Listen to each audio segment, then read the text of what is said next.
सुरेंद्र जी ये आंकड़े बता रहे हैं। और एक बहुत ही और दिलचस्प सीट मैं मेंशन करूंगी, पेहोवा, कुरुक्षेत्र की वो सीट है, अगर आप वो वहां पर दिखा सके हमें। पेहोवा की जो सीट है वहां पर गुरनाम चढ़ूनी जो कि एक बड़े किसान नेता है, उन्होंने खुद अपनी पार्टी बनाई, संयुक्त संघर्ष पार्टी, 5वीं पायदान पे सुरेंद्र जी वो रहे। आपकी पार्टी जीती है पेहोवा से, पर जो किसान आंदोलन का एक प्रमुख चेहरा थे उनका डिपॉजिट जब्त हो गया।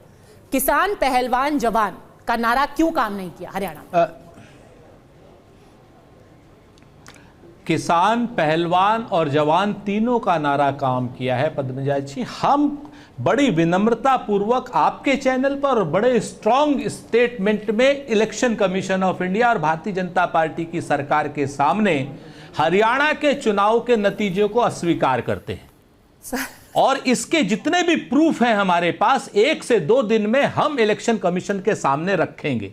3 से 4 जो बिल्कुल रूरल बेल्ट वाले जिले हैं, जिस तरीके से वहां पर इलेक्शन कमीशन या ईवीएम मशीनों में और या फिर वहां पर लोकल जिस तरीके से जो धांधलियां की गई हैं, उसके समस्त प्रमाणों के साथ हम आएंगे और हम इस नतीजे को आज अस्वीकार कर रहे हैं। ये श्री जयराम रमेश जी ने और पवन खेड़ा जी ने प्रेस कॉन्फ्रेंस करके भी कहा है। तो ये बात तो अपने आप में खत्म। दूसरी बात, अभी आपने 31 और 62 की बात करी, तो जो हम, अगर आप ये कहती हैं कि साहब 31 सीटें जीत करके किसान आंदोलन, पहलवान आंदोलन या जवान अग्निवीर का मुद्दा खत्म हो गया है, तो ये आपकी और आपके सेफोलॉजिस्ट की नाअहली हो सकती है, लेकिन ये सच नहीं है, क्योंकि 31 जगहों पर भी हम नंबर 2 पर रहे और कितनी परसेंटेज से नंबर 2 पर रहे आज भी आपको समझ में आ जाएगा। दूसरी बात, 28 सीटें हमने जीती, वहां भाजपा नंबर 2 पर रही। तो दोनों जगहों पर ठीक है, ये मुद्दे खत्म नहीं, चुनाव की हार और चुनाव की जीत से मुद्दे नहीं खत्म होते। हाँ, यहीं पर 80% वोट भाजपा को मिले होते और 20% वोट कांग्रेस को मिले होते, तब हम मान लेते कि मुद्दा खत्म। बिल्कुल, मुद्दा कतई खत्म नहीं हो सकता, की वजह से आप भारतीय जनता पार्टी को जीता हुआ दिखा रहे हैं। मेरा सवाल यह था सर कि उसका असर नहीं पड़ा, पर आप कह रहे हैं कि हम पूरे रिजल्ट को ही अस्वीकार करते हैं, तो फिर आगे चर्चा ही क्या करें? सुधांशु जी, ये नतीजा ही स्वीकार नहीं है और वो प्रूफ देंगे 2 दिन में आपको। जयराम रमेश जी ने बोला है कुछ ही घंटे पहले हमसे बात करते हुए, तंत्र का इस्तेमाल करके हमसे जीत छीनी गई है। देखिए, सवेरे 9 बजे तक पवन खेड़ा जी जलेबी प्रधानमंत्री जी को भिजवा रहे थे। अब इनके हिसाब से वो जो तथाकथित ईवीएम से छेड़छाड़ हुई, तो ईवीएम तो पैक हो गई थी और आपके लोगों के सामने भी थी, तो तब तक नजर नहीं आया था। अब जैसे ईवीएम खुली तो नजर आने लगा गजब का ईवीएम का आपका काम करता है। वो कश्मीर में अच्छा काम करती है, पंजाब में अच्छा काम करती है, हिमाचल में अच्छा काम करती है, हरियाणा में गड़बड़ हो जाती है, फिर उत्तराखंड और उत्तर प्रदेश में गड़बड़ हो जाती है, और राजस्थान में 2018 में सही काम करती है और 2023 में गड़बड़ हो जाती है।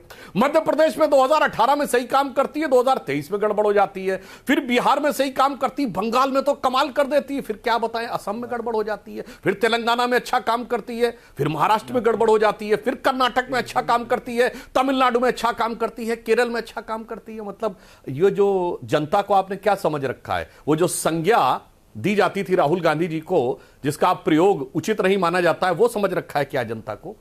आपने क्या समझ रखा है? मुझे लगता है ईमानदारी से जो चीज है उसे स्वीकार करना चाहिए।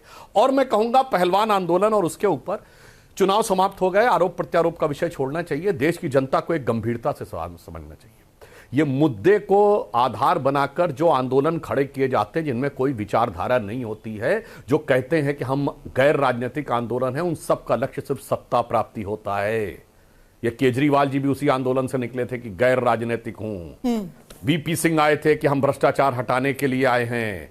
आज ये पहलवानों का आंदोलन था, और इसमें क्या होता, अंततः एक तगड़ा खिलाड़ी उसमें से निकलता है जो बाकी सबको टंगड़ी मारकर खुद सत्ता में जाकर स्थापित हो जाता है, जो केजरीवाल जी ने किया था। आज मैं कहना चाहूंगा, बधाई देना चाहूंगा विनेश फोगाट जी ने कि वो पहले खेल की अच्छी खिलाड़ी थी, अब राजनीति की चतुर खिलाड़ी नहीं।